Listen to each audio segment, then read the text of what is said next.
Ya Roh Kudus, Roh Allah, Engkau hadir di tengah-tengah kami dengan hembusan kebijaksanaan ilahi. Tuntunlah anak-anak-Mu ini, agar kami semua berjalan di dalam terang-Mu. Agar Kau tunjukkan kepada kami bahwa hidup berkeluarga adalah anugerah terindah di dalam perjalanan kami. Tuhan, hadirlah, jamah anak-Mu satu-satu. Biar mereka Kau bentuk dengan firman-Mu.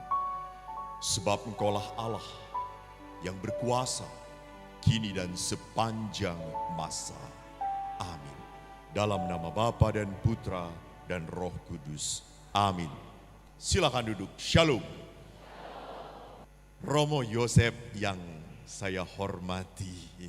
Terima kasih banyak saya boleh berada di paroki Franciscus de Sales, Palembang. Saya Romo Eko. Saya tadi sudah diperkenalkan, lahir dan besar di Bandung. Saya menjadi seorang Romo karena keinginan sendiri, bukan karena pernah putus cinta. Saya enggak pernah putus cinta, maaf ya. Saya lebih banyak menolak cinta. Nggak tahu kalau Romo Yosef. Jadi tidak boleh seorang Romo atau suster itu gara-gara cintanya kandas, ditolak lalu menjadi Romo. Nggak boleh. Jadi kalau hari ini kita berbicara tentang hidup berkeluarga, saya ingin tanya dahulu, mumpung saya itu punya hadiah. Ada 5 patung keluarga kudus yang akan dibagikan kepada Anda yang angkat tangan. Kalau yang Anda yang angkat kaki, akan saya beri sakramen perminyakan. Nah, itu lebih hebat. Langsung Josh. Tapi harus jujur ya, jujur. Dari sayap kanan dan di tengah juga sama. Boleh angkat, oh yang di atas juga. Wih, itu di atas dekat Tuhan Allah, itu pasti gitu. Sebentar lagi dipanggil. Langsung sesi kedua mereka turun. Siapa yang di sini sudah menikah? Angkat tangan. Oh bagus. Belum, ini belum hadiahnya. Ya kebanyakan bangkrut saya. Siapa lagi yang di sini pernikahannya bahagia? Pasti bohong ini tuh.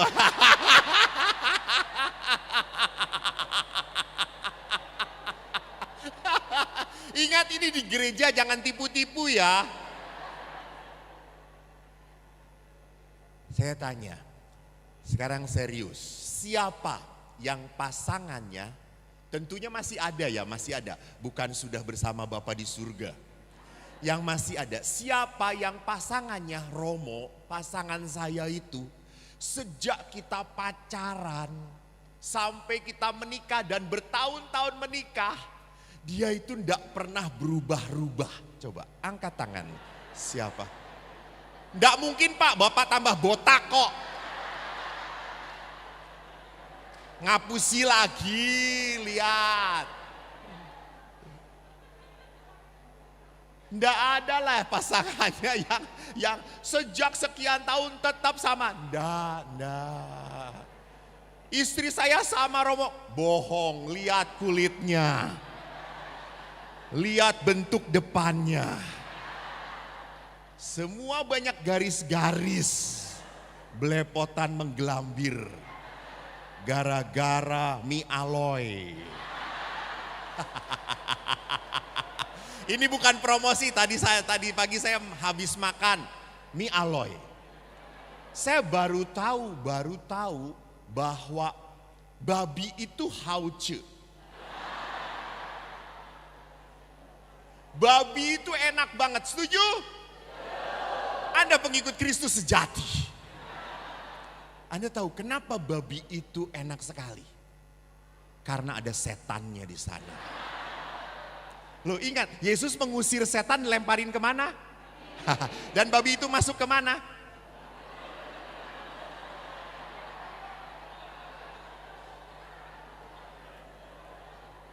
Babinya yang masuk perut. Jadi saudaraku lihat, hidup perkawinan tidak pernah ada perkawinan yang selalu sama. Nggak. Hidup sama sebagai imam pun tidak selalu sama. Nah, kita berubah. Mungkin dulu kita ngawur. Makin lama kita ngaco. Setelah lama kita diusir gitu ya. Jadi kalau demikian, apakah perkawinan yang sudah tidak cocok lagi, sudah merasa bosen, pasangan tidak seperti yang diharapkan, apakah boleh diceraikan? Tapi kalau pertanyaannya saya rubah, apakah mau diceraikan? Lihat si bapaknya diem aja. Sebetulnya sih mau tapi takut. Jadi bapak, ibu, saudaraku, memang perkawinan itu berat mempertahankannya. Saya bisa mengerti berat. Apalagi pasangan dilihat makin tidak menarik. Coba pasangannya lihat saja. Jangan lihat pasangan yang lain. Makin berat. Maka perlu yang namanya apa? Trik. Perlu yang namanya kepinteran. Nah, sekarang mari kita perhatikan. Saya berikan bahan di dalam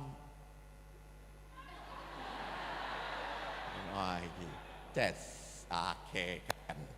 Perkawinan yang makin lama sudah gersang. Banyak harapan yang tidak terpenuhi. Dulu tuh saya berpikir Romo kalau menikah itu ada yang jagain saya. Ada yang menolong saya. Ada yang mendengarkan saya. Dan apa yang terjadi? Disuruh ngejagain malah tidur. Disuruh nolong malah ngerepotin. Makin lama hidup bersama pasangan makin berat. Makin menyulitkan. Maka banyak sekali yang berpikir Romo. Maaf ya, para istri banyak yang ngomong, Romo suami saya itu bodoh. Terus saya ngomong, ibu, bukan suami ibu yang bodoh, ibu yang lebih bodoh.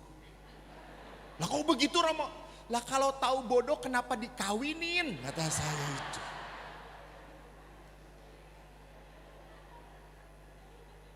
Lah dia itu dia bodoh setelah kawin dengan saya. Nah itu. Jadi ibu-ibu harus mengerti suami itu jadi bodoh karena istri. Gitu ya. Nah karena takut. Tidak diberi kesempatan berbicara. Betul kalau udah perempuan itu berbicara, wah saudaraku remnya blong. Saya itu kalau di pastoran, kami di pastoran 3 Romo. Di pastoran diam semua, hening, tenang sekali. Ada datang ibu-ibu WK. Romo, udah makan belum Romo? Aduh Tuhan. Kalau Maria didatangi oleh malaikat Gabriel, Maria bersuka cita. Ini yang datang malaikat maut Tuhan, kata saya. Jadi kita harus mengerti wanita beda banget dengan pria. Saya mengharapkan seperti itu, ya itu kan harapan dari seorang pria kepada wanita. Karena apa yang dipikirkan oleh pria itu sulit dipikirkan oleh wanita belum tentu dipikirkan. Coba lihat kalau anak Anda studi sekolah di luar negeri. Siapa yang pening mikirin anaknya? Ibunya, telepon berkali-kali. Papanya tenang-tenang aja. Mi udah jangan nelpon terus. Ngapain sih? Nanti juga beres. Dia akan nelpon kalau butuh. Anda tahu waktu saya jadi pastor, ayah saya tenang-tenang. Ibu saya ketakutan. Apalagi saya ganteng. Anda menghina. Ibu saya percaya banget loh. Dan ada seorang wanita yang mengejar saya, tertarik dengan saya. Tolong jangan iri, tenang aja. Dan wanitanya itu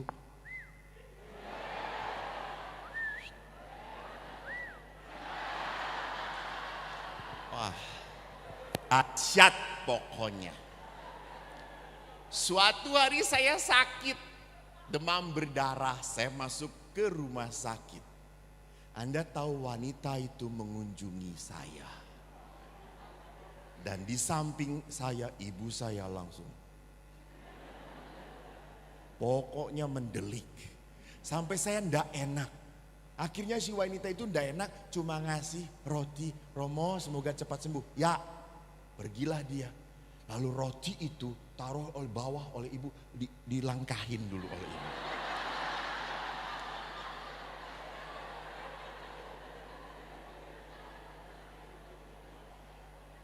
Jadi lihat bahwa harapan suami istri hidup perkawinan berbeda. Mungkin istri itu berharap bahwa nanti ada teman, ada yang selalu menjaga. Bagi suami menikah dengan kamu, saya berharap punya anak, cukup. Punya keturunan, cukup.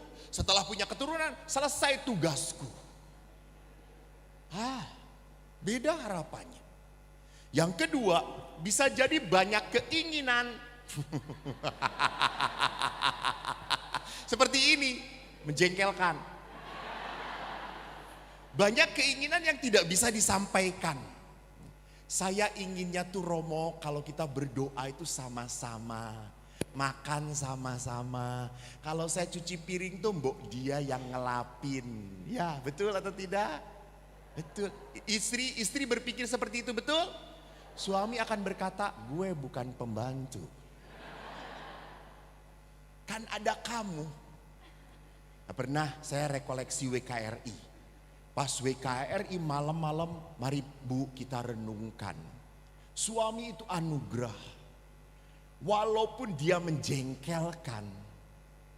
Kalau suatu saat dipanggil Tuhan, kau akan kehilangan. Wah, langsung menangis para ibu itu. Dan mereka punya niat pulang ke rumah Romo. Saya akan mencintai suami. Saya akan baikan dengan suami saya. Lalu setelah pulang kan saya tidak tahu ceritanya. Saya iseng telepon. Setelah agak sore pulang saya tanya. Bu gimana? Sudah berdamai dengan suami? Mana berdamai gitu ya. Loh. Tadi pas mau habis pulang rekoleksi katanya mau berdamai. Romo bayangin aja. Pulang ke rumah cucian masih banyak. Acak-acakan tidak ada di sampah di mana-mana. Saya lihat suami saya sedang nonton sepak bola dengan makan kacang gitu-gitu. Sampai saya teriak, Pak gak diberesin.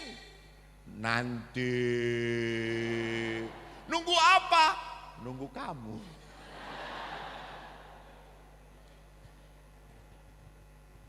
Masalah terbesar dalam hidup bersama adalah apa? Dia tidak seperti yang kau inginkan. Masalah kecil, naruh handuk basah aja bisa ribut. Pak, naruh handuk basah di sini bukan di situ. Dan suami, lihat 10 tahun jawabannya tetap 20 tahun tetap dia tidak bisa naruh handuk basah di mana yang benar. Karena apa? Perempuan itu hal-hal kecil dipikirkan. Laki-laki itu tidak. Yang penting selesai, yang penting beres. Tugas saya sudah lakukan. Maka kalau dipikirin terus makin lama makin jengkel. Karena jengkel akhirnya apa? Melarikan diri. Kemana? Pelayanan.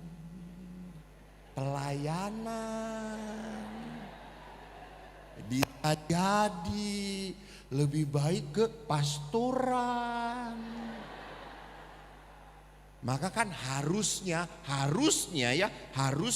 suami istri itu makin lama menikah, maaf, dengan pasangannya atau bukan? Ini pasangannya, ya. Sudah berapa tahun menikah?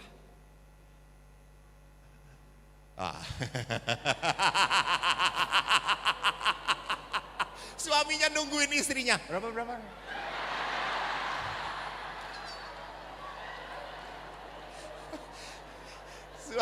Istri ngomong 44, suami 46. Karena memang perkawinannya 44, penderitanya 46 tahun, Romo.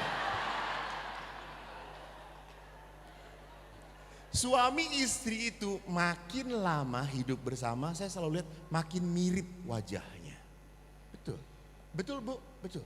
Karena tidur, lihat sama-sama. Dia menghirup napas, gua menghembus napas. Dia menghembus napas, hidungnya pun terbentuk sama gitu ya.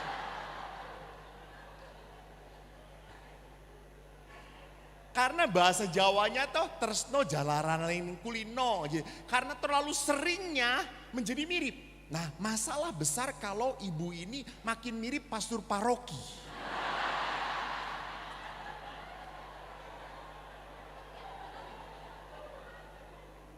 Ya tidak mirip Romo Yosef. Baru beberapa bulan coy. Mungkin kalau 2 tahun lagi saya seminar, banyak yang mirip dengan. Jadi keinginan dalam hidup berumah tangga dari setiap pasangan berbeda, satu dengan yang lainnya. Tidak hanya itu, banyak perasaan-perasaan negatif yang tidak bisa diomongin. Saya mau ngomong kepada suami selalu ujung-ujungnya berkelahi. Ujung-ujungnya marahan. Pada saat suami pulang kerja, istri berkata, "Pah, aku capek." Jawaban suami adalah, "Emangnya cuma kamu yang capek sendirian? Saya juga capek." Jadi pada saat saya mau mengungkapkan perasaan, saya tidak bisa mengungkapkan perasaan. Dan hati-hati, makin lama bisa meledak. Meledak kalau perasaan itu tidak bisa diungkapkan. Ini pemicu dari sebuah perkawinan yang makin lama makin menjengkelkan. Yang makin lama tidak berbuah apapun. Bahkan banyak permasalahan yang tidak terselesaikan. Banyak konflik antara suami istri, ya sudah saling diam-diaman aja. Selesailah, anggap beres. Anggap beres. Udah gak perlu dibahas, titik. Gak perlu dibahas. Karena pada saat membahas, pasti kita marah lagi. Pasti kita berteriak lagi. Pasti kita saling menyalahkan lagi. Jadi banyak permasalahan di dalam hubungan rumah tangga diambangkan. Gak mau dibereskan. Gak mau menjadi jelas. Yang berikutnya, yang terakhir, akhirnya apa? Banyak kekerasan hati dan ketidakpedulian. Bapak Ibu, apa lawan dari cinta, Bu? Cinta lawannya benci. Sebetulnya bukan benci. Lawan dari cinta itu tidak peduli. Kalau orang sudah tidak peduli, itu apa? Terserah lu, gua gak mau lu lagi. Lu macam-macam dengan perempuan lain, gua juga bisa. Lu dengan satu perempuan, gue satu bus.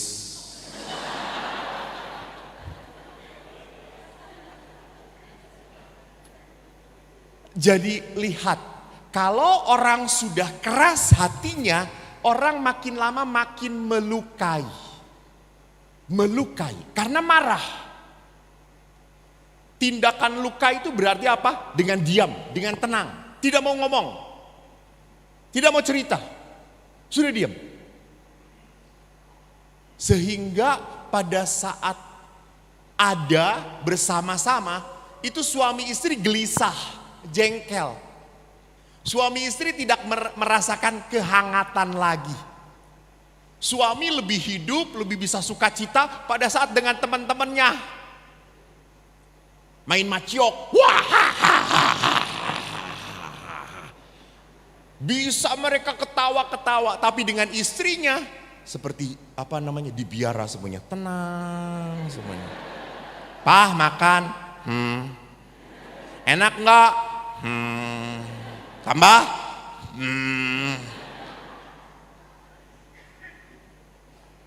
Nggak pernah bisa di dalam keluarga ngobrol bareng, cerita bareng, jalan bareng, apalagi.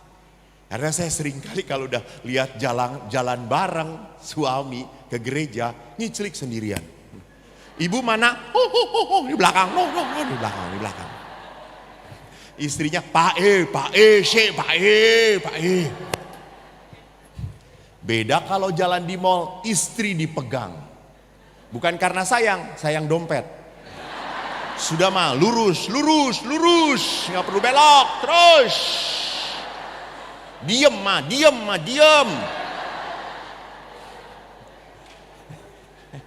Lihat, keinginan istri dan suami beda. Ke mall titik mau ke sana. Istri itu kan goyang kiri, goyang kanan. Lihat IP bagus banget.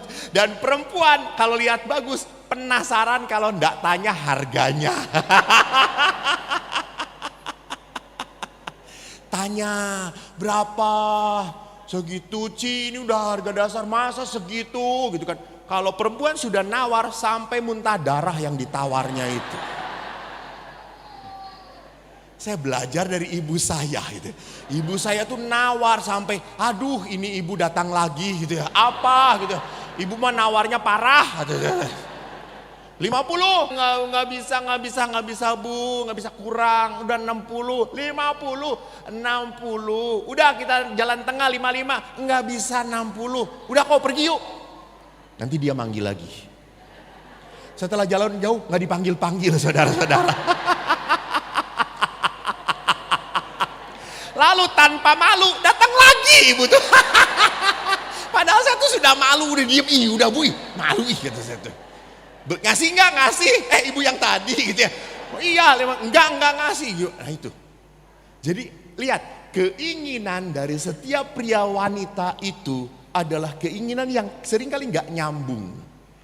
Maka kalau kita tidak saling memahami dunia wanita dan dunia pria, akhirnya kita marah, kita jengkel. Karena dia tidak seperti yang saya harapkan. Tidak seperti yang saya inginkan. Ada bahasa cintanya wanita. Saya mendapatkan kasus di dalam konsultasi. Perempuan, ibunya, istrinya itu bahasa cintanya dipeluk, disayang, disentuh. Suaminya tidak pernah. Bukan berarti suaminya menyentuh yang lain. Tidak, suaminya baik. Tapi suaminya tidak pernah mendapatkan pendidikan sejak kecil. Setelah saya coba gali, si ibu ini anak tunggal. Jadi karena anak tunggal, papa mamanya itu selalu memeluk dia. Sedangkan suaminya itu anak pertama dari 11 bersaudara. Edan gak? Bayangin. Ini sih seperti anak tikus saudara-saudara. Sampai dia ngomong bapak saya itu Romo. Kalau nyuruh anaknya mandi. Pakai kaki. Atus kono. Nggak ada yang dipeluk. Nggak ada Romo. Karena ayah itu kalau satu anak dipeluk 11 datang. 10 yang lain ingin dipeluk juga. Makanya enggak. Sejak dulu dia mengatakan sama seperti ayah ibu saya. Ayah ibu saya tidak pernah ekspresif ayah saya memeluk di depan kami. Dah. Bahkan saya belum pernah melihat ayah ibu berciuman di depan saya. Tapi menghasilkan 4 anak. Hebat nggak?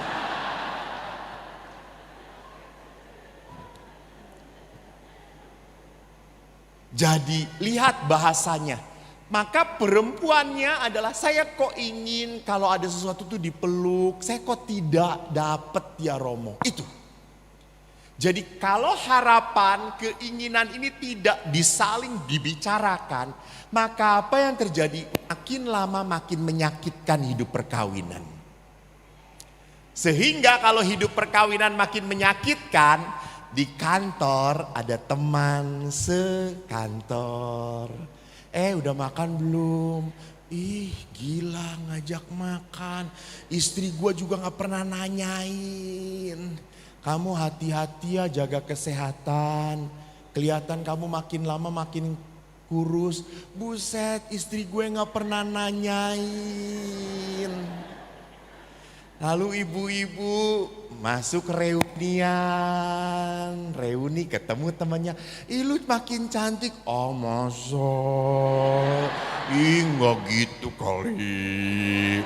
Langsung ke WC. Ih gue cantik coy.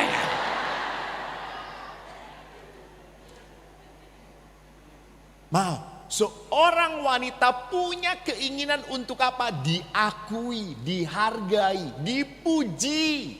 Butuh banget. Maka bapak-bapak jangan pernah ngomong istri Anda gendut. Itu sangat menyakitkan. Dengerin Pak. Walaupun dia gendut. Katakan istri saya penuh berkat saudara-saudara. Jadi perhatikan. Wanita itu butuh banget dipuji. Wanita itu butuh banget dikatakan I love you mom. I love you muah-muah. Coba. Kapan terakhir Bapak berkata muah-muah pada ibu?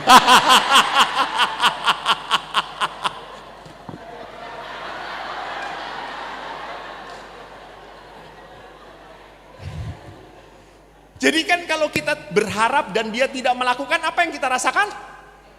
Jengkel, jengkel. Maka kalau udah jengkel, apa yang terjadi? Saya pun sulit melayani suami saya. Saya pun sulit akan mengungkapkan cinta saya. Nah, saudara-saudaraku, akhirnya kekesalan, kemarahan, kejengkelan, ketidaknyambungan membuat kita keras hati. Kita akhirnya tidak pernah mau memikirkan lagi pasangan. Dia juga gak pernah mikirin saya, Romo. Dia tidak pernah mikirin perasaan saya. Saya punya masalah, saya pikirin sendiri. Dia asik dengan dirinya sendiri. Dia asik dengan hobinya sendiri. Main badminton, main sepak bola. Saya sendirian. Saya mikir-mikir sendiri. Padahal harusnya perkawinan bukan seperti itu kan. Maka akhirnya terjadi apa? Blok. Dalam kitab suci bagus sekali. Katakan dibaca dalam Injil Markus. Saya bacakan ya. Maka datanglah orang-orang Farisi untuk mencobai Yesus. Mereka bertanya kepada Yesus, apakah seorang suami diperbolehkan menceraikan istrinya? Tetapi jawab Yesus kepada mereka, apa perintah Musa kepada kamu? Mereka, Musa memberi izin untuk menceraikannya dengan membuat surat cerai. Lalu Yesus berkata, justru karena ketegaran hatimulah maka Musa menulis perintah ini untuk kamu. Sebab pada awal dunia Allah menjadikan mereka laki-laki dan perempuan. Sebab itu laki-laki akan meninggalkan ayahnya dan ibunya dan bersatu dengan istrinya sehingga keduanya itu menjadi satu daging. Demikianlah mereka bukan lagi dua melainkan satu. Karena itu apa yang telah dipersatukan Allah tidak boleh diceraikan manusia. Lihat, Bahwa memang di dalam hukum Musa, Musa memberi izin menceraikan. Dan Yesus mengatakan Musa itu memberi izin karena apa? Karena kedegilan hatimu. Orang degil itu apa? Orang degil dan ketegaran hati itu orang yang sudah tidak memikirkan lagi perasaan orang lain. Maka dikatakan bahwa kedegilan hati karena ketegaran hatimu dikatakan oleh Bapak Paus di dalam dokumen Amoris Laetitia. Dokumen ini adalah dokumen yang sangat indah. Bapak Paus berbicara tentang hidup keluarga. Amoris itu adalah kasih, Laetitia itu sukacita. Jadi kalau di bahasa Indonesia kan dokumen Amoris Laetitia itu artinya dokumen sukacita kasih. Dan membahas tentang keluarga.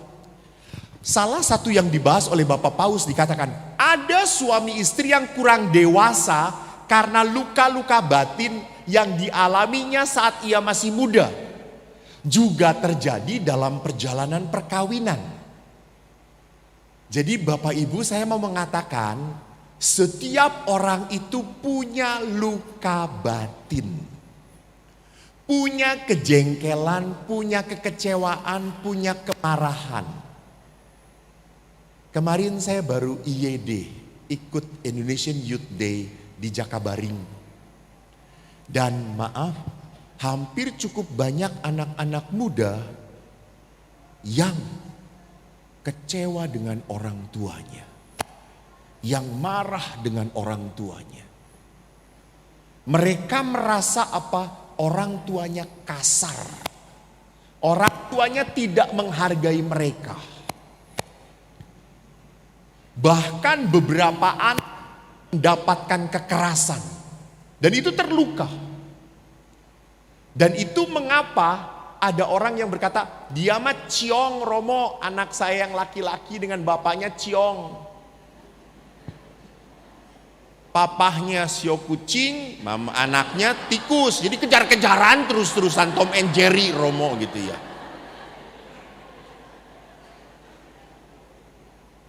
Jadi perhatikan di sini, ini bukan semata-mata masalah sio.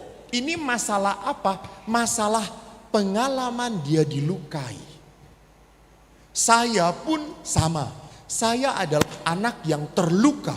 Saya punya luka. Punya kekecewaan. Punya kemarahan. Dan kalau kemarahan ini tidak saya proses, tidak saya bereskan, kemarahan ini muncul lagi. Contoh, suatu saat anak datang kepada papanya, "Papa, aku mau main, Pak, temenin dong."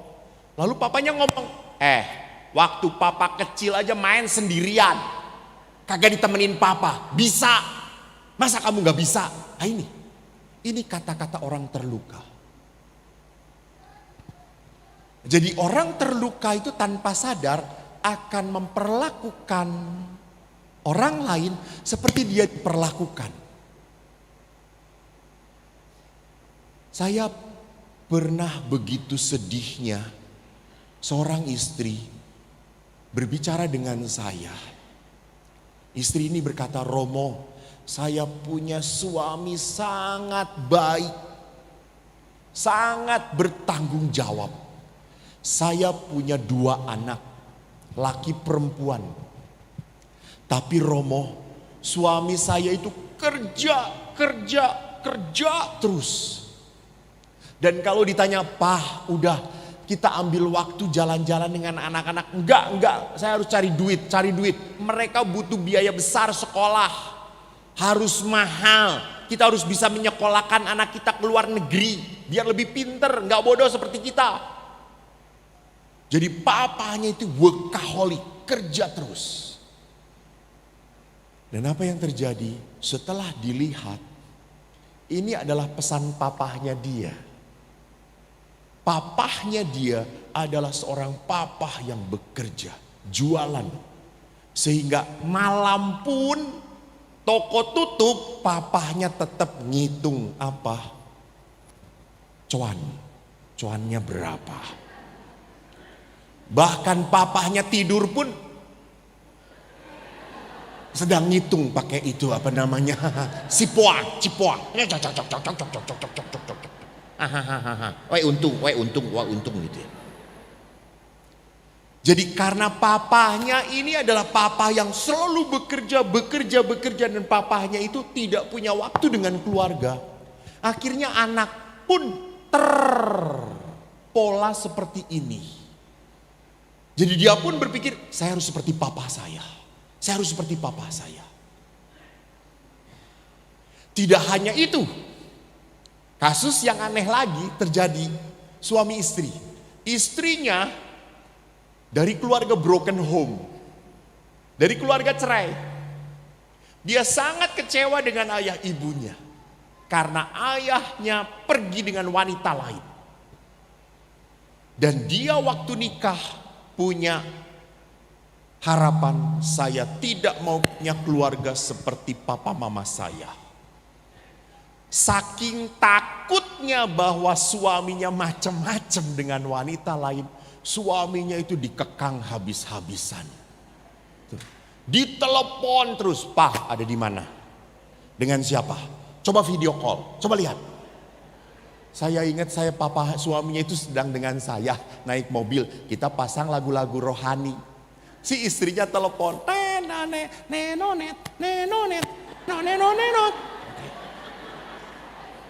dia juragan pedal pop. Lalu suaminya ngomong, bapaknya ngomong, "Pak Romo, istri saya," gitu. Angkat Pak. "Mam, kemana ya?" Gitu. "Di mana ini?" "Di jalan," gitu. "Itu ada suara perempuan, siapa?" "Itu Mam," gitu. "Saya dengan Romo." "Mana Romonya? Suruh ngomong, mana?" Gitu. Lalu saya ngomong, "Ibu, dalam nama Bapa dan Putra dan Roh Kudus."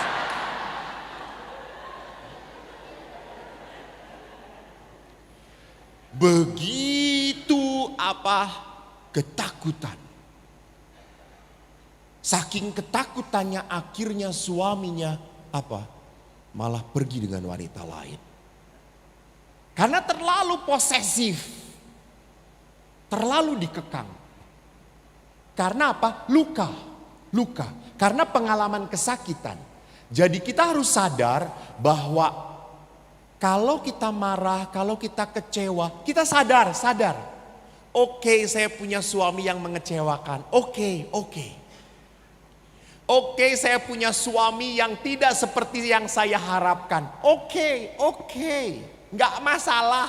Bukan hanya Anda yang punya suami yang tidak seperti yang Anda harapkan. Karena suami Anda pun punya istri seperti yang tidak dia harapkan. Terima kasih Bapak baru sekarang setuju dengan saya.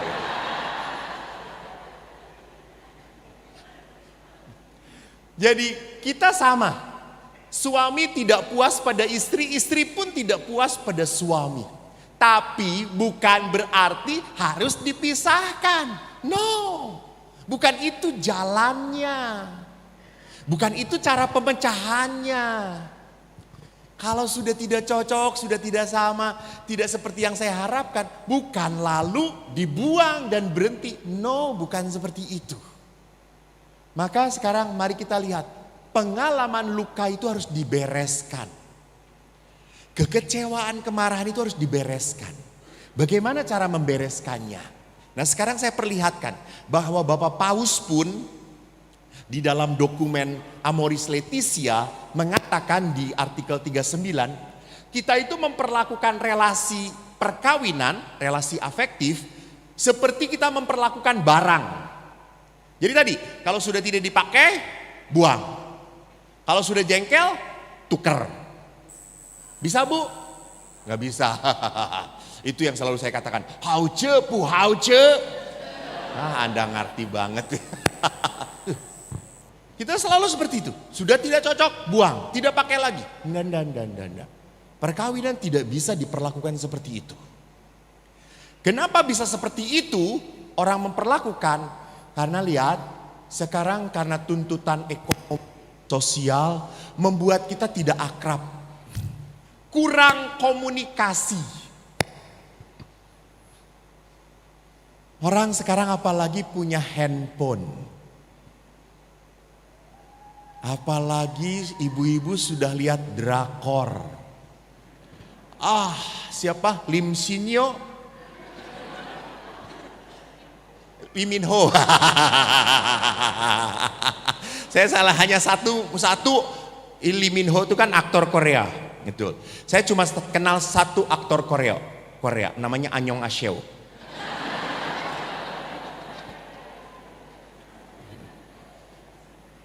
Itu di mana-mana ada, di restoran Korea, Annyeonghaseyo. Oh, terkenal sekali ini aktornya, kata saya itu.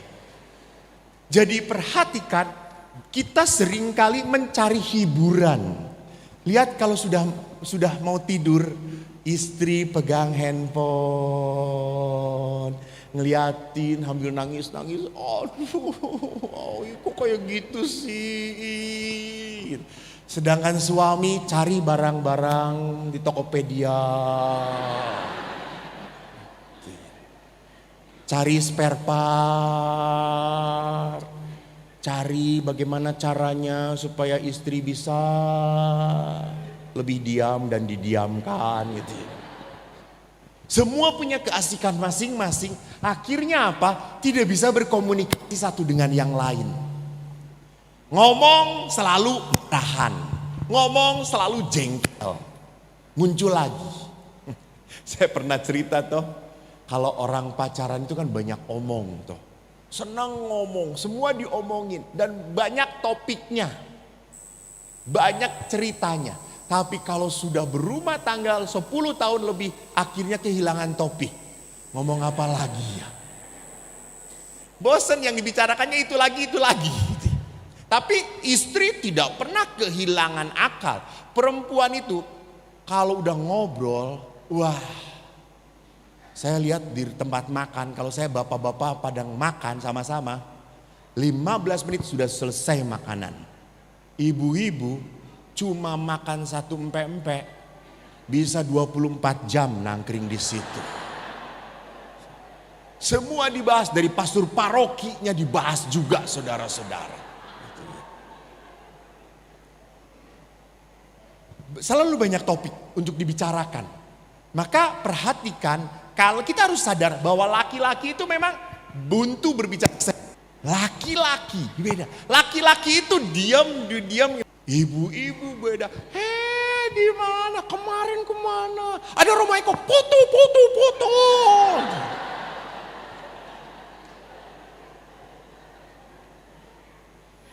Jadi perhatikan di sini bahwa komunikasi justru dengan pasangan menjadi kurang. Menjadi mentok, gak bisa ngomong apa lagi. Kita kehabisan cara untuk berbicara dan ngajak bicara pasangan. Kehabisan bicara. Yang berikutnya, Amoris Laetitia mengatakan keluarga itu tidak dapat tergantikan. Bapak Paulus mengatakan keluarga itu adalah apa? Sekumpulan anugerah, berkat. Bukan sekumpulan musibah. Nanti saya perlihatkan di dalam janji perkawinan yang begitu indah.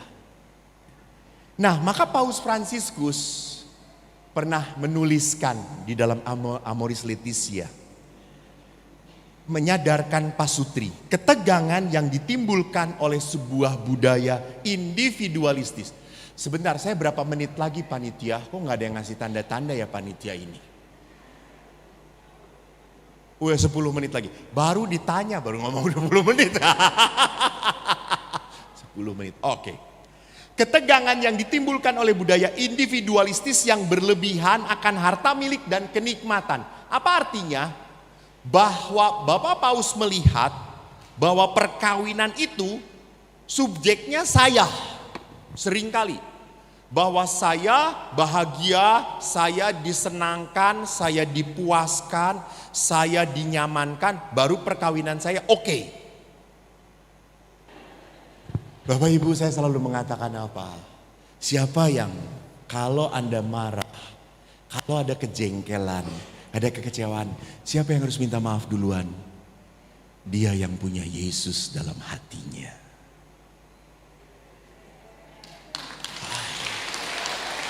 Kelihatan banyak minta maaf. Karena para suami minta maaf duluan karena upah besar di surga. Jadi perhatikan di sini, Bapak Paus mengatakan, ingat, di dalam perkawinan kalau saya mengatakan saya yang harus bahagia, saya yang harus senang, maka perkawinan sampai kapanpun you go to hell. Kau akan menderita, capek. Nah, oleh karena itu Bapak Paus melanjutkan, tidak ada keluarga yang jatuh dari surga sempurna. Perkawinan itu adalah karunia. Ingat janji perkawinan? Anda masih ingat? Tentunya tidak ingat. Nah, satu kali saja seumur hidup. Saya ingat karena hampir setiap minggu ngedengerin janji ini. Dan janji perkawinan gereja Katolik indah banget. Saya, Eko, memilih engkau, Juminten, menjadi istri saya. Ini bagus. Saya berjanji untuk setia mengabdikan diri kepadamu. Edan gak? Edan loh. Mengabdikan diri kepadamu. Bukan saya berjanji untuk memperbudak dirimu. Tidak. Mengabdikan diri kepadamu. Lihat bagus. Dalam untung dan malang, di waktu sehat dan sakit. Keren. Bapak bahagialah. Bapak punya pekerjaan, tetap punya istri. Bapak tidak punya pekerjaan, tetap punya istri yang melotot. Ya bonusnya toh gitu ya.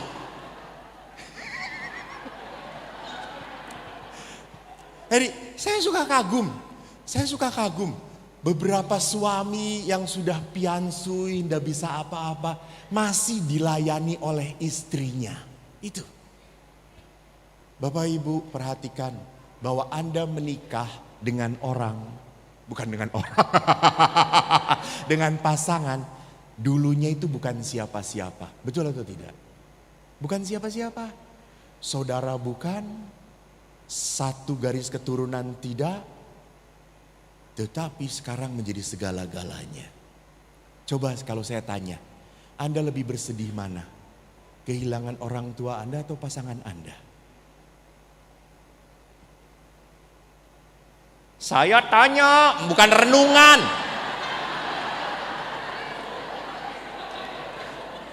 Tanya suster pasti nggak bisa. Salah sasaran. Lebih berat mana, Bu? Kehilangan pasangan atau bersedihnya kehilangan orang tua? Pasangan, betul, pasangan. Kenapa? Kalau tadi dikatakan Yesus, apa yang dipersatukan Allah? Allah yang mempersatukan. Maka Anda akan sedih banget. Maka begitu hebat. Saya melihat kesaksian dari ayah dan ibu saya yang begitu amat sayang. Ibu saya sakit, tidak bisa apa-apa. Ayah saya yang menggotong untuk pergi ke depan berjemur. Ayah yang masak. Di saat ibu sudah berjemur, beliau angkat, beliau suapin. Ibu udah gak bisa apa-apa, diem. Kita anak-anaknya gak tega ngomong kepada ayah, ya kita cari perawat ya suster. Ayah berkata, ndak, aku yang merawat dia. Bapak nanti capek. Biarin, dulu ibumu waktu aku muda merawat aku dengan baik. Sekarang jatah aku merawat dia. Hebat. Sampai akhirnya di tahun ke-7 Bapak divonis penjepitan tulang belakang. Dan Bapak saya menangis. Saya sampai marah kepada Bapak saya. Masa tentara menangis? Dulu saya dimarahin Bapak, sekarang setelah jadi romo saya marahin balik. Luka hati. Masa tentara menangis kayak gitu gak bisa nahan. Apa jawab bapak saya? Kok saya menangis bukan karena saya sakit. Saya menangis karena saya tidak boleh gotong ibu kamu lagi. Lalu siapa yang akan gotong ibu kamu? Lihat, ini perkawinan yang dipersatukan oleh Allah yang sungguh memikirkan pasangan. Memikirkan pasangan, memikirkan pasangan. Apakah pasangan saya bahagia atau tidak? Maka Bapak Paus memperlihatkan di dalam Amoris Laetitia bahwa perkawinan itu anugerah. Dan anugerah ini sungguh dijelaskan di dalam apa? Janji perkawinan. Maka panggilan seperti apapun harus punya jalan hidup. Anda harus berbeda antara hidup sendiri dan hidup menikah dan hidup menjadi imam atau suster. Beda. Nggak boleh sama. Saya ngobrol deket dengan banyak wanita, kagak akan ada yang cemburu. Betul? Coba Anda ngobrol dengan perempuan yang bukan istri Anda dan di kafe. Asik. Seluruh paroki akan membicarakan Anda. Nah, jadi saya harus tahu bahwa jalan kehidupan saya, pilihan hidup saya harus membuat saya punya cara hidup berbeda. Maka sesi kedua saya akan berbicara tentang kita harus ada tapal batasan. Mana yang boleh dan mana yang tidak boleh. Mana yang sudah di luar batas dan mana yang masih oke lah. Apakah oke dari gereja ada seorang janda, arahnya rumah sama dengan saya sedang sendirian ngebonceng janda itu. Kan harus ada cinta kasih. Tapi istri saya bisa melotot keluar matanya. Supaya tidak melotot keluar matanya, saya bonceng janda itu, di pinggirnya ada papan. Saya aman, dia aman. Walaupun saya tidak nyaman. Baik, Tuhan memberkati. Nanti kita ketemu lagi di sesi kedua. Saya kembalikan kepada.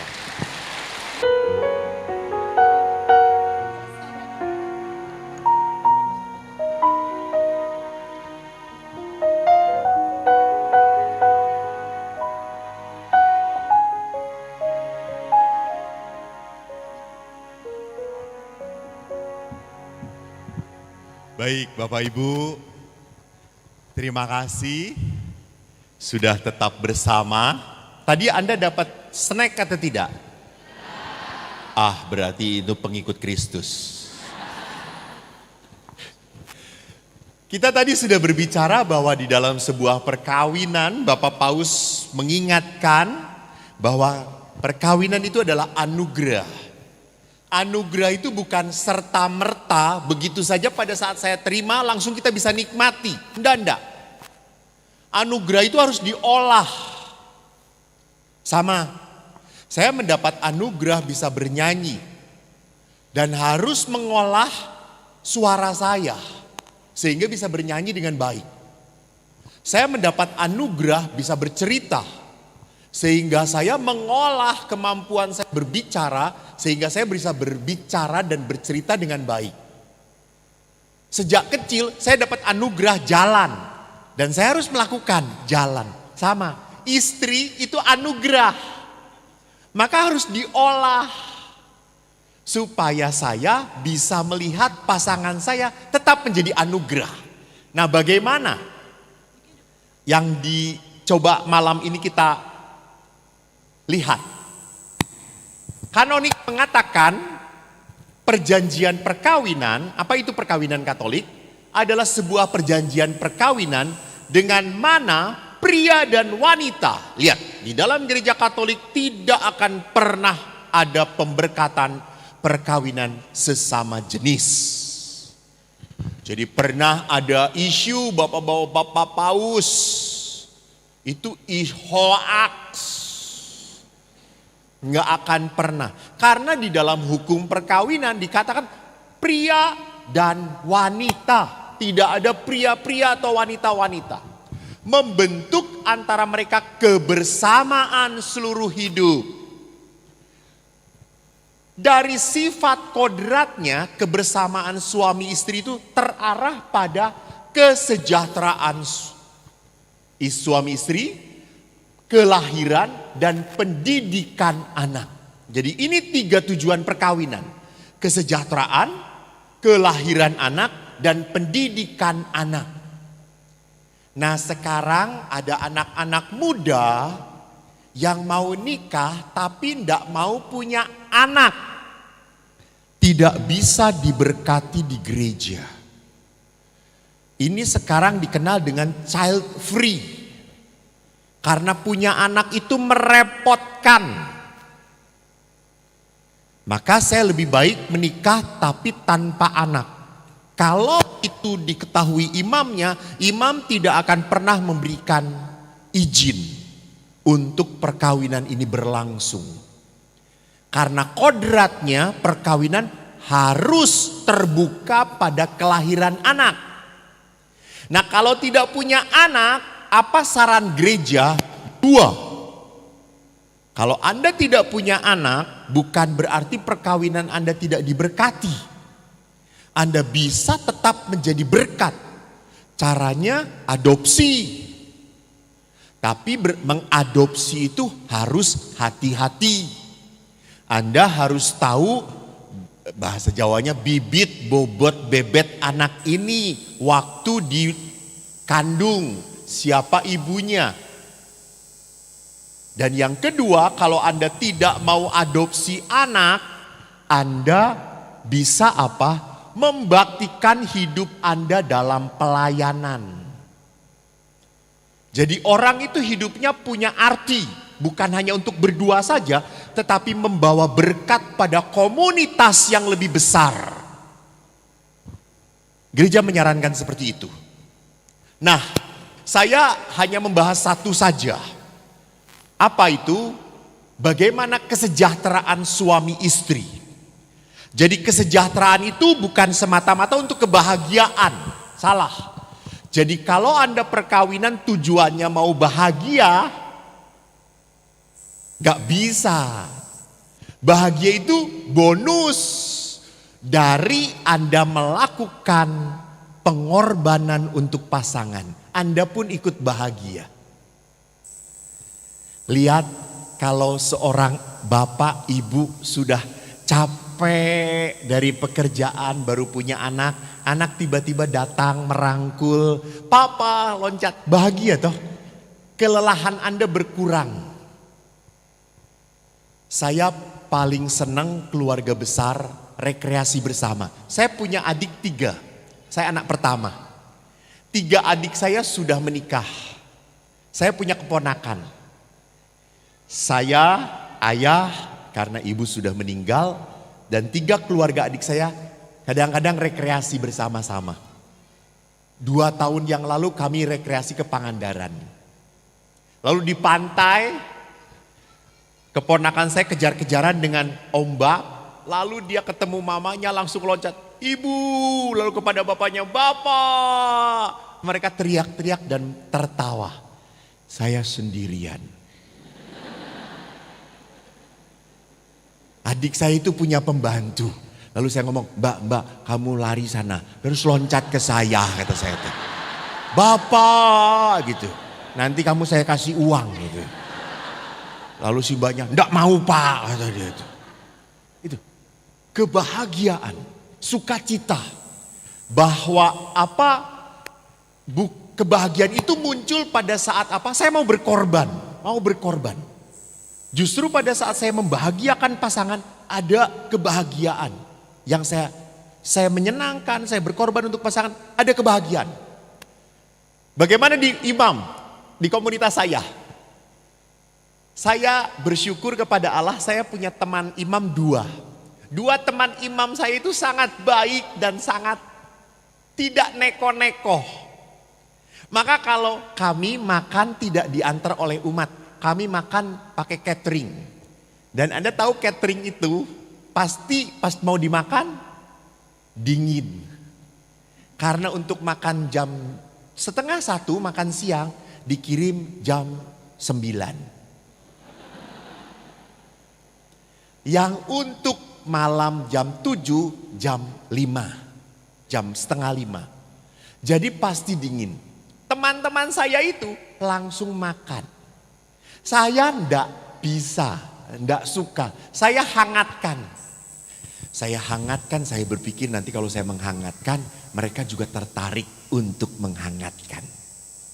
Lalu setelah dihangatkan, mereka langsung ngomong, wah enak ya kok kalau makanan ini dihangatkan. Hah, enak toh? Iya, lebih enak makannya ya. Iya, kata saya itu. Saya beri contoh 1 minggu saya hangatkan. Dan minggu kedua mereka tidak mau menghangatkan.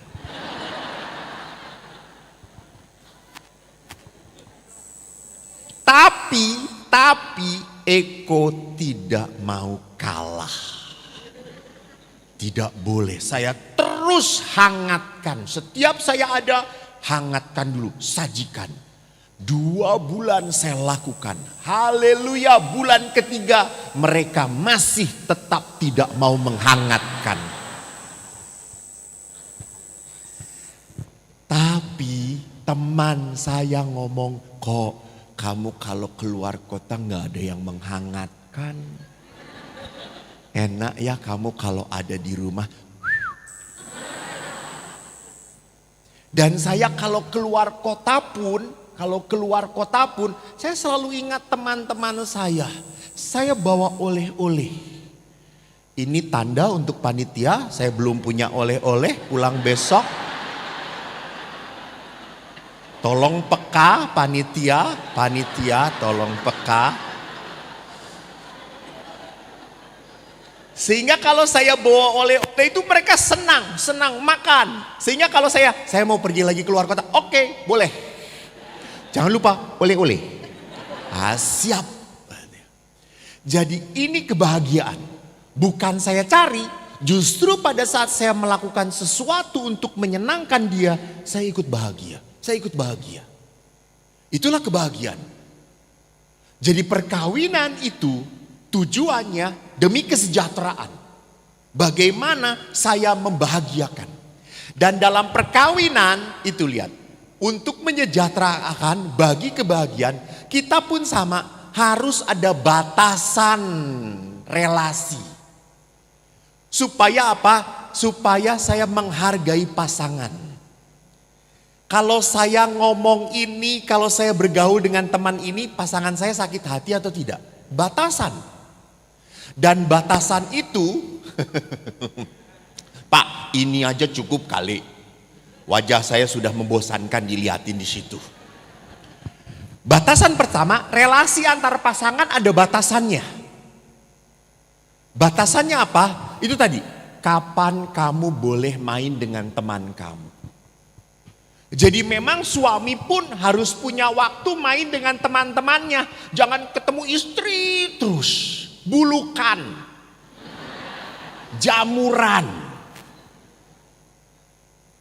Jadi boleh suami itu punya waktu dengan teman-temannya, boleh. Sama, saya punya prinsip. Most of the time I am priest. But sometimes I am Eko. Di waktu-waktu yang banyak saya pastor, saya imam. Tapi saat-saat tertentu saya Eko. Saya senang naik sepeda ke gunung, saya senang naik motor trail, saya senang jalan ke gunung mendaki, ya saya lakukan. Tapi tetap tidak boleh hobi itu menjadi yang utama. Gak boleh. Yang utama saya pastor. Sama. Golep itu hiburan. Main kartu gapleh itu hiburan. Main ceki itu hiburan.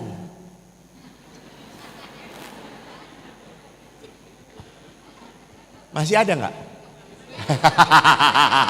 Bandar ya kelihatan ya. Nanti kolektor harus besar. Sebagai permohonan maaf pada Tuhan. Tetapi menjadi suami itu adalah panggilan kehidupan yang harus dilakukan. Maka ada batasannya. Batasan kedua pun adalah apa? Relasi orang tua anak. Kalau anak sudah berkeluarga, cukup Bu, jangan diurusin lagi. Yang paling ngerecokin keluarga itu siapa? Mertua. Mertua. Maka pasangan yang paling bahagia di dunia ini adalah Adam dan Hawa. Karena mereka tidak punya mertua.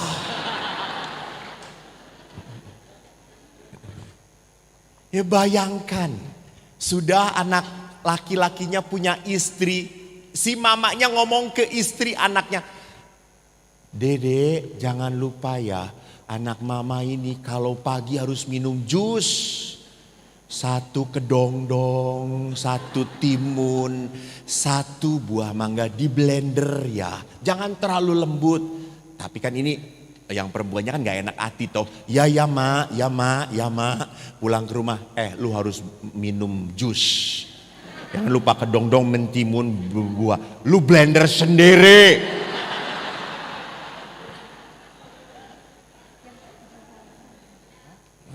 Selalu campur tangan.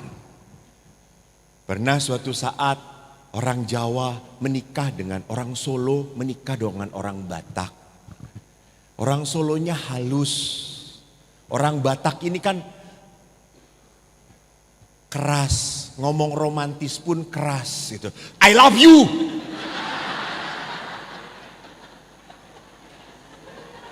Sama dengan orang Palembang, saya kalau ngedenger orang Palembang ngomong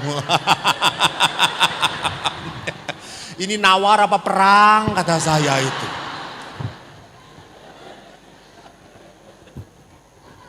Lalu menikahlah mereka, ibunya yang Solo mengeluh Romo, anak saya itu sejak kecil enggak pernah dibentak-bentak, saya itu selalu ngomongnya halus gitu ya. Ini anak saya dibentak-bentak, saya itu enggak tega, enggak rela anak saya dibentak-bentak gitu ya. Kita kemarin mau naik mobil, ayo mah kamu di depan. Kok gitu ya Romo, harusnya kan ayo mah kita di depan, kamu di depan ya, hati-hati. Saya panggil anaknya yang perempuan. Kamu katanya dibentak-bentak ya sama suami kamu. Enggak Romo, memang dia ngomongnya kayak gitu Romo. Memang kenceng dia tuh kalau ngomong.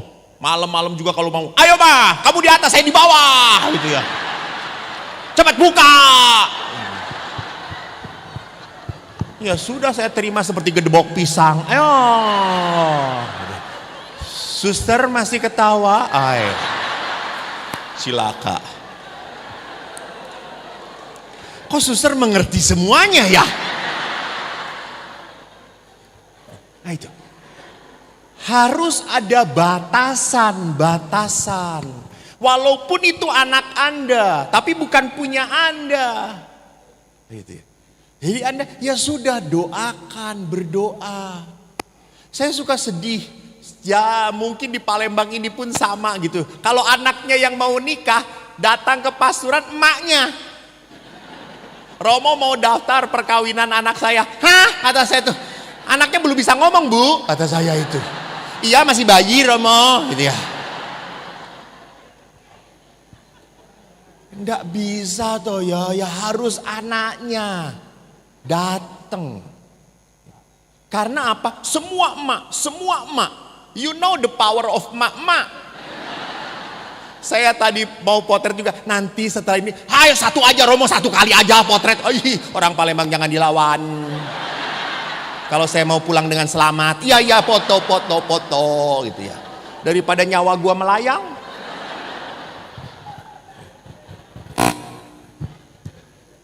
Jadi ada batasan antara orang tua dengan anak pun sama. Gitu. Ada batasan relasi antara pasangan dengan orang lain itu tadi. Sebatas mana kamu boleh ketemuan dengan mantan kamu. Sebatas mana kamu tahu mantan kamu? Nah, ada pertanyaan juga begini. Romo, boleh nggak suami buka handphonenya istri? Boleh. Bolehkah istri membuka handphone suami? Bapak ini banyak tipu-tipunya. Bertanya begitu. Saya selalu ngomong ibu-ibu, bapak-bapak itu membuka handphone sama seperti ke sakramen pengampunan dosa. Semua dosa ada di situ gitu ya. Maka bapak-bapak prodiakon dari paroki ini katanya passwordnya semua kutipan kitab suci.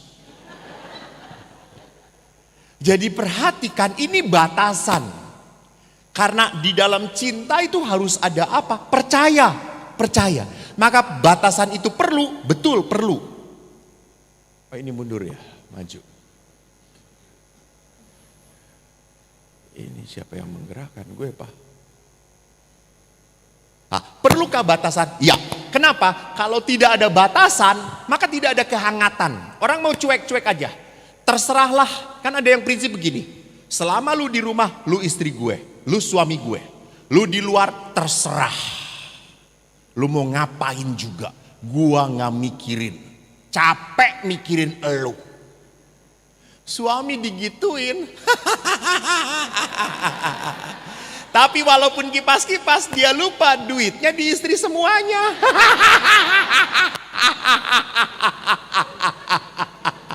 No money, no power, coy.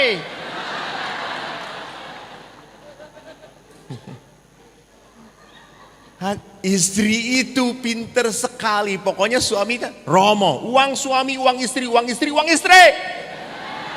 Jangan menyentuh kalau mau selamat. Maka para suami itu suka kasihan. Romo dijatah saya, Romo gitu. Saya itu pernah diajak makan dengan bapak-bapak. Habis badminton. Romo kita makan, ayo semangat gitu. Setelah makan sate kambing loh, puas, bapak-bapaknya, kamu bayar, nggak bawa duit gue gitu. Kamu, saya juga nggak bawa, istri gue naruh gitu. Kamu nggak bawa juga, ay cilaka. Lalu mereka tanya ke saya, Romo ada, uang kolektor, pakai uang kolektor dulu lah, nggak apa-apa gitu. Baru kali itu saya makan daging kambing haram pakai uang kolektor kata saya itu. Gara-gara para suami gak punya apa-apa, kasihan. Jadi ada batasan. Memang perlu. Karena sekarang keluarga modern juga seringkali suami punya kerjaan, kamu silakan, uang pegang sendiri. Istri, saya juga punya bekerja, uang sendiri. Saya pegang sendiri, lu pegang sendiri. Hati-hati. Maaf. Di saat punya uang, terbuka kesempatan untuk ngawur. Saya tidak mau mengatakan iritlah pada suamimu. Jangan, kasihan banget. Kelihatan wajah para suami Anda di tempat ini sudah penuh dengan penderitaan. Tapi jangan terlalu terbuka. Harus dibicarakan, berbicara. Pak, butuhnya berapa? Komunikasi. Maka tanpa tapal batas harus diwujudkan boundaries. Karena kalau tidak diwujudkan salah pengertian.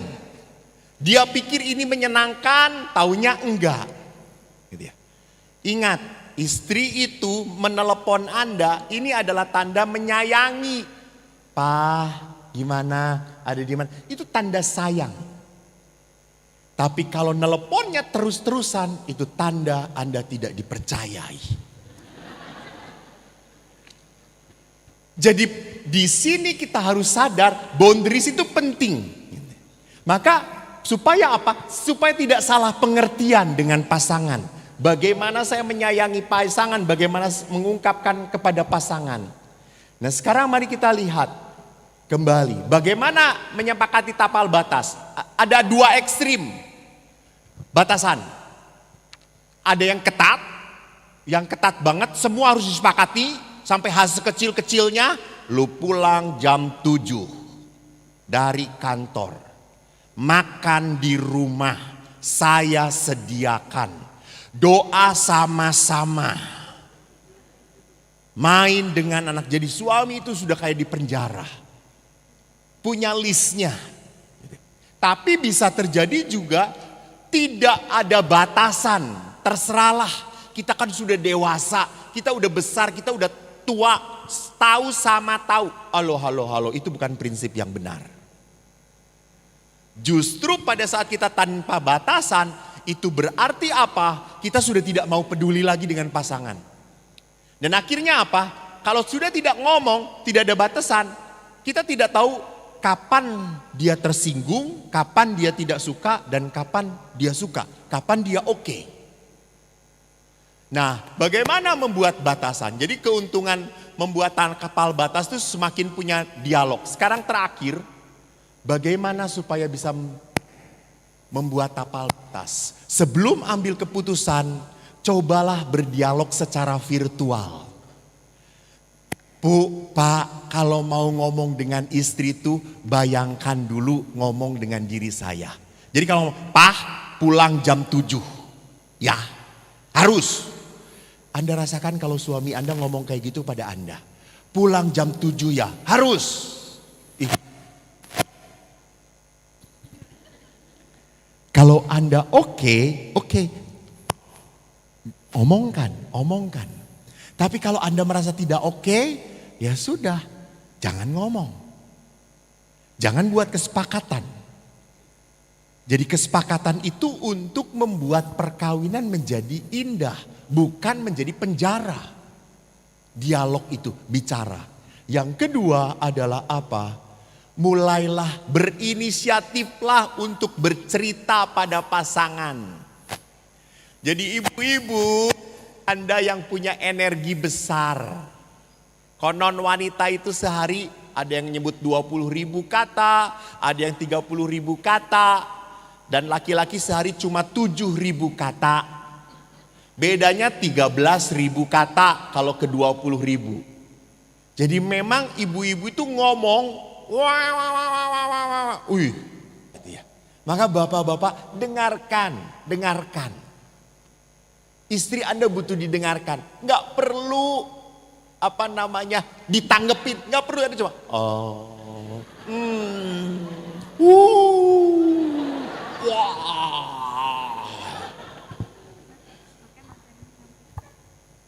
Jadi jangan harapkan pasangan yang tidak bisa berinisiatif ngomong ya, picu terus. Jangan ikuti kecapean Anda. Karena tadi untuk kebaikan bersama, saya memang harus berkorban. Yang ketiga adalah apa? Bicarakan semua ide Anda, keputusan Anda dengan pasangan. Ngomong.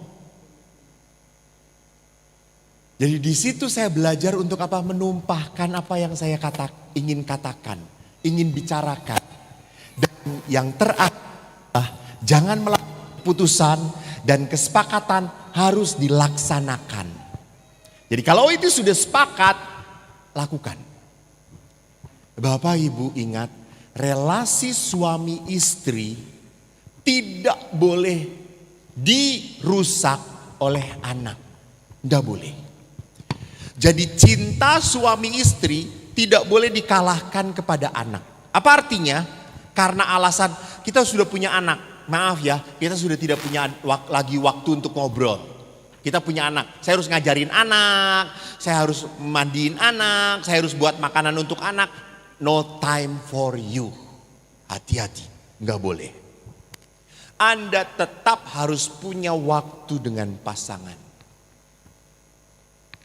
Maka saya tuh selalu mengatakan, Bapak Ibu pacaran lagi.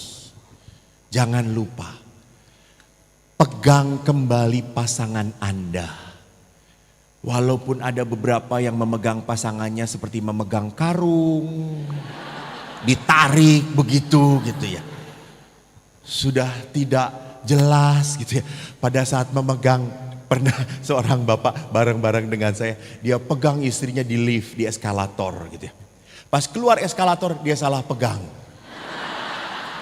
Istrinya marah gitu ya. Papa ini nggak usah. Ih, pantesan tadi jarinya kecil-kecil kata dia.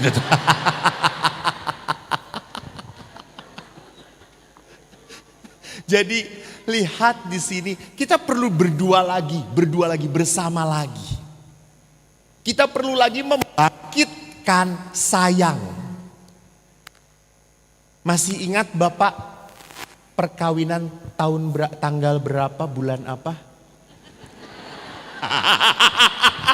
Itu istrinya. Nggak akan ngasih tahu. Belum tahu sekarang. Sekarang tahu Pak. Dengan istri yang mana?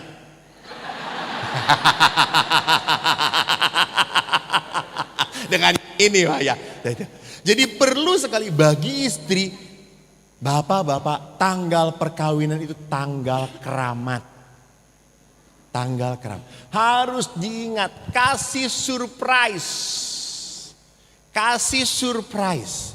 Entah dikecup lah, entah disobekkanlah bajunya. Gitu.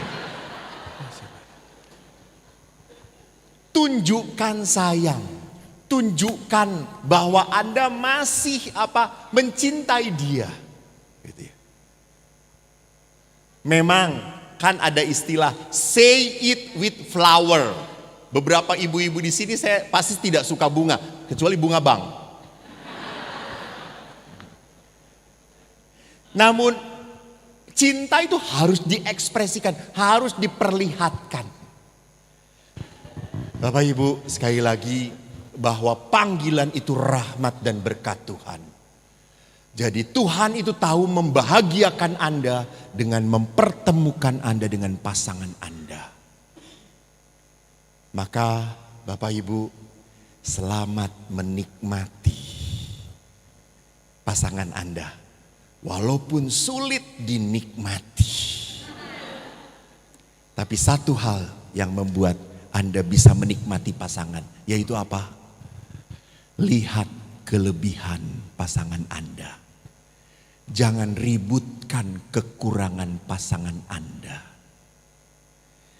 Anda tidak mendapatkan jodoh yang ideal, tapi jadilah pasangan yang ideal bagi suami atau istrimu.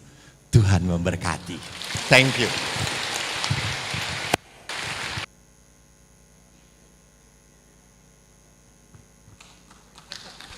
Terima kasih Romo Eko. Kami mau minta tolong lagi untuk doa penutup dan berkat penutup. Masih dapat tugasmu. Kasih hadiah, masih dapat tugas lagi. Jangan lupa oleh-oleh, belum beli saya. Tuhan, semoga ada yang mendengarkan. Bapak Ibu yang terkasih, terima kasih banyak saya boleh berbagi dengan Anda. Saya bahagia kalau berbicara tentang hidup berkeluarga karena itu adalah salah satu concern dari Bapak Paus Fransiskus. Hidup berkeluarga harus dipertahankan sampai mati. Sama seperti halnya hidup panggilan imamat pun kami mempertahankan sampai mati pula. Maka mari kita saling mendoakan. Kalau imam Anda lemah, jangan diomongin, doakan. Karena kami pun berusaha untuk mendoakan para umatnya. Mari kita berdoa. Dalam nama Bapa dan Putra dan Roh Kudus. Amin. Allah Bapa yang Maha Rahim, kami bersyukur kepadamu atas rahmat perjumpaan di malam hari ini. Engkau senantiasa mengingatkan kami untuk tidak menjadi pribadi yang berkeras hati. Karena putramu sendiri hadir sebagai pribadi yang mudah tergerak oleh belas kasihan. Maka Bapa, taburkanlah belas kasih-Mu dalam hati anak-anak-Mu. Lembutkan hati mereka yang membatu karena kecewa, karena marah, sekian lama mereka simpan. Lembutkanlah. Semoga dengan daya kasih-Mu mereka mampu memaafkan orang-orang yang sudah menyakiti mereka. Berkati ikatan cinta mereka, kuatkan. Dikala perjalanan perkawinan begitu berat, sertai, tunjukkan kehadiran kasih-Mu. Berikan rejeki yang berkecukupan pada keluarga anak-anak-Mu ini, sehingga mereka mampu berbagi dan menyelamatkan saudara-saudari mereka.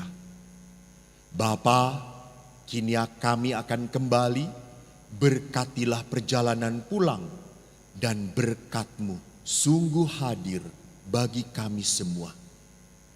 Terpujilah keluarga kudus Yesus, Maria, dan Santo Yosef, sekarang dan selama. Semoga berkat Allah melimpah atas keluarga Anda dalam nama Bapa dan Putera dan Roh Kudus. Amin. Terima kasih, Tuhan memberkati.